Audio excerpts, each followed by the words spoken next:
I'm Susie, and thank you for joining me here this September the 19th daily Bible reading. Today, Oswald entitles this devotion, Human Nature and Holiness, and it comes from Romans 6, verses 12 and 19. He writes, "When I was born again, my human nature is not different. It is the same as before. I am related to life in the same way, and I have the same bodily organs. But the mainspring is different. And I have to see now that I am dominated by the new disposition." Romans 6:13 to 19. You cannot live the life God wants you to live as a saint unless you remain the man or woman God meant you to be.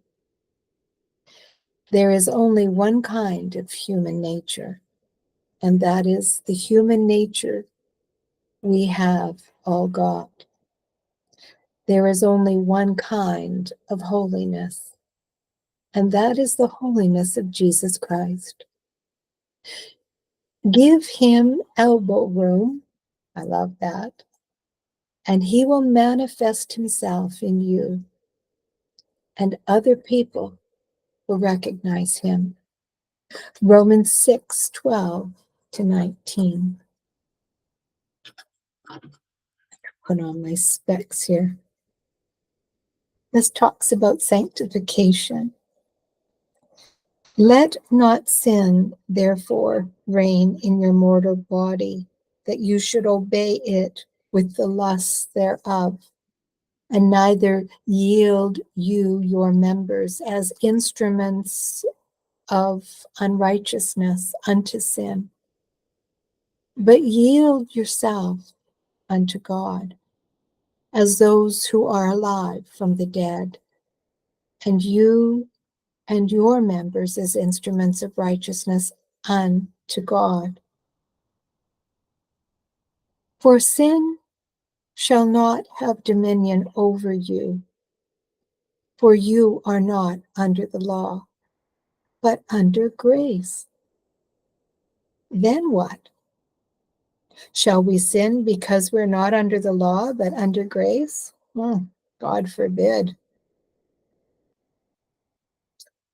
You know you not that to whom you yield yourselves servants to obey, his servants you are to whom you obey, whether of sin unto death or of obedience unto righteousness.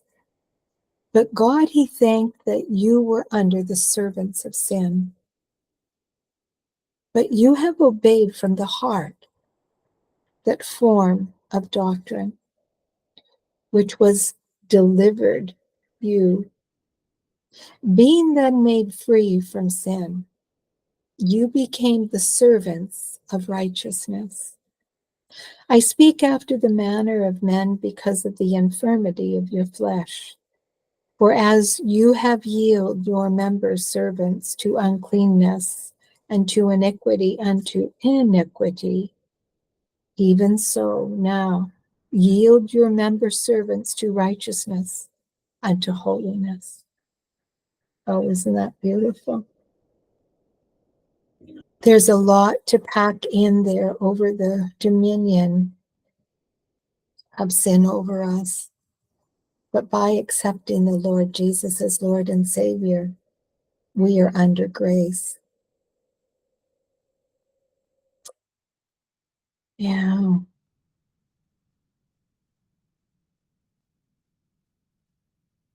There's so much there to pack in, isn't it? Pastor Jimmy writes here about grace. He says, if we think such a thing, or he says here, what then, when the question was, well, what?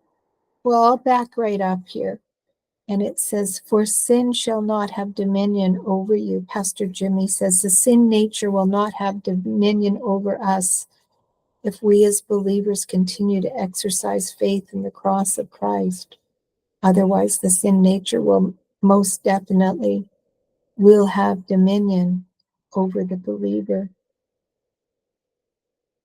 The grace of God, Pastor Jimmy writes, flows to the believer on an unending basis only as long as the believer exercises faith in Christ and what he did at the cross. Grace is merely the goodness of God exercised by and through the Holy Spirit and given to undeserving saints. Yeah. It comes down to our own personal will and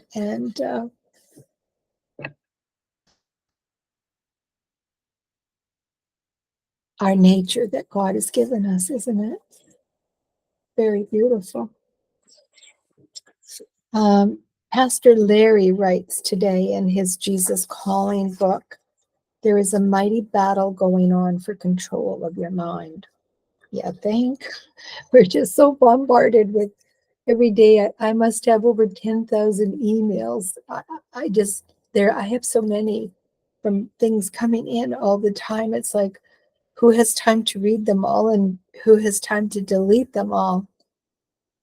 But I'm going to have to sit down one day and do a delete for sure. But today, Pastor Larry writes, or in his Jesus Calling book, there is a mighty battle going on for the control of your mind, as I just read.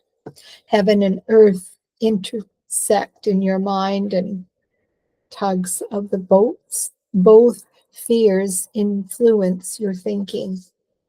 I created you with the capacity to experience foretastes of heaven.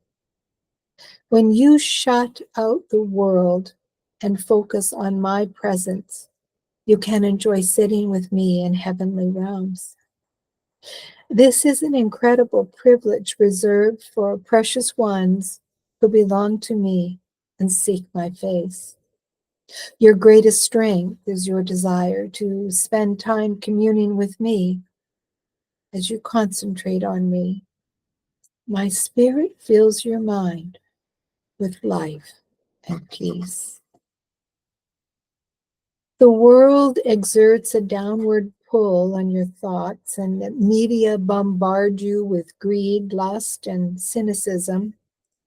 And when you face these things, pray for protection and discernment.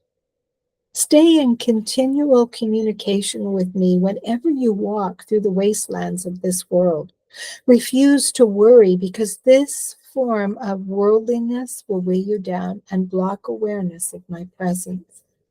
Stay alert, recognizing the battle being waged against your mind, and look forward to the eternity of stress-free living reserved for you in heaven. Isn't that amazing? Praise be to God. We have such a wonderful Father. He's asking us to uh, read Ephesians 2, verse 6. Ephesians 2, verse 6. And he raised us up together and made us sit together in heavenly places in Jesus Christ. Pastor Jimmy has a comment here. I'll just share. The resurrection of Christ from the tomb was our resurrection as well, spiritually speaking, and gave us newness of life, Romans 6, 3-5. And when it says, and made us sit together in heavenly places, made possible by the actions on the cross, wasn't it? And he said he did this all in Christ, and refers to the way he did it, which was through the cross. Isn't that beautiful? So lovely. So lovely indeed. And Psalm 27, Psalm 27, verse 8. The Bible says, when you said, seek you my face, my heart said unto you, your face. Lord, will I seek. Pastor Jimmy writes here, Christ looked to the Heavenly Father alone, for none other could help. And it is the same presently with all believers.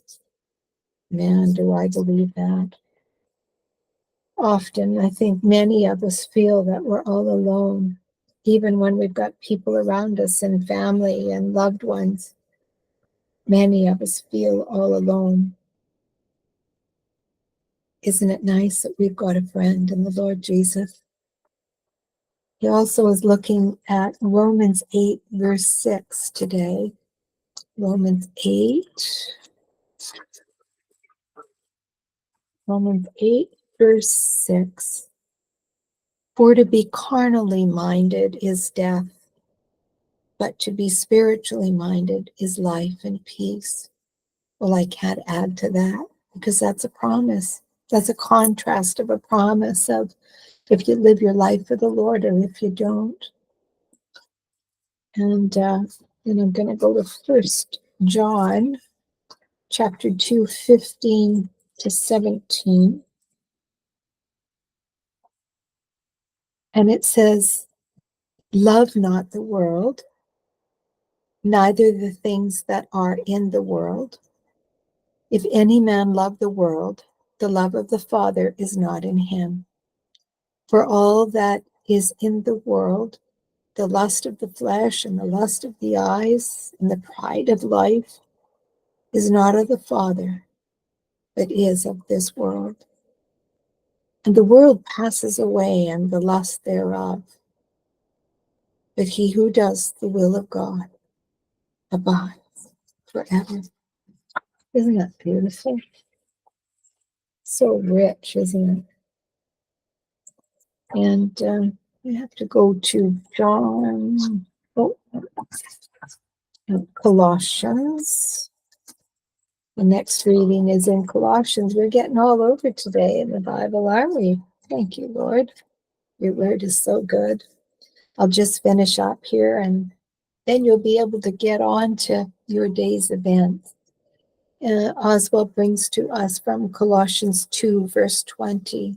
He shares this scripture. Wherefore, if ye be dead with Christ from the rudiments of the world, why, as though living in the world, are ye subject to ordinances? He writes, everyone attempts to communicate directly with God. This is why mysticism is a natural ingredient in everybody's makeup, whether he calls himself an atheist, agnostic, or Christian. Jesus Christ reveals that we come into communion with God only through him. If we refuse him, we probably will be deluded by supernatural forces stronger than we are. We are deluded into thinking that we can have communication with God through self-denial, or as the Apostles Paul put it, will worship and neglecting of the body. People can be so wonderfully devout in their mistaken ways of dealing with God. But when Jesus Christ brings us into communion with God, he does not give us a set of rules and prohibitions. He does not call us to make ourselves nothing, but rather he transforms our bodies, our relationships, our possessions, and every aspect of our lives as he reconciles us to God. Wow. Awesome. That is just so lovely. and tender. I'm going to read for you, as I just said, Colossians 2, just 3 verses today, 20 to 23. But as well as asking us to say and think of this thought today as you go along and talk to your Father. I praise your name, O Jesus, for redeeming me from a life of confusion. So if you could just say to someone, you don't want to be confused anymore, then ask the Lord Jesus into your life and you will be saved. And he will be with you forevermore. He will, he will, he will, indeed. 2 Corinthians 2, 20 to 23. Wherefore, if you be dead with Christ from the rudiments of this world, why, as though living in this world, you are subject to the ordinances? Verse 21, touch not, taste not, handle not. 22, which all are to perish with the using after the commandments and doctrines of men. And verse 23, which things have indeed a show of wisdom in their worship, in humility and neglecting of the body, not in any honor to the selfishness of the flesh.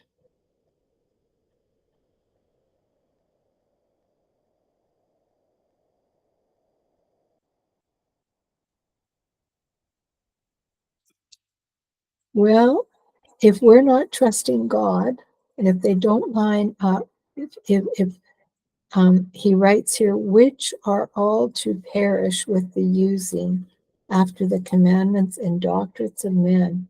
This means it is not of God, and we must be avoided at all cost. If you were dead with Christ from the rudiments of this world, why, as though living in this world, are you subject to the ordinances? And he's saying he refers to trusting something other than Christ and the cross of salvation and victory.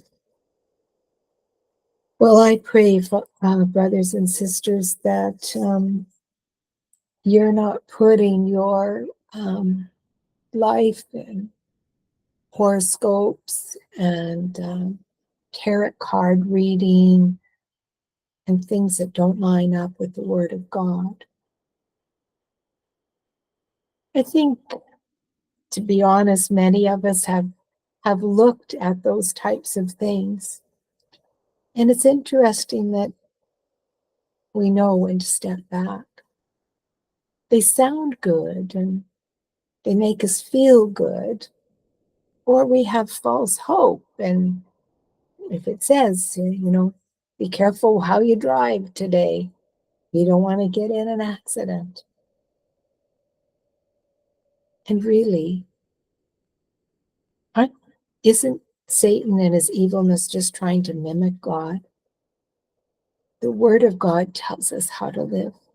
The commandments and the statutes tell us how to live our life. And if we're living fully with the Father, the Son, and the Holy Spirit, we're already filled. We're already complete. We already do not need to be afraid. Our Father in heaven continually supplies provisions for everyone. And I'm going to say, most often in abundance. You have more to share than what you need. He always gets us through. Our Father in heaven, hallowed be thy name, for his kingdom comes and his will be done in yours and my life. I'm going to end the daily Bible reading there right now. And I just ask that Father God, who's ever watching this, you be filled from the top of your head to the soles of your feet. And know that our Father, who art in heaven, is with us. He's with us till the very end. So with that, I will see you tomorrow, Lord willing. Bye now.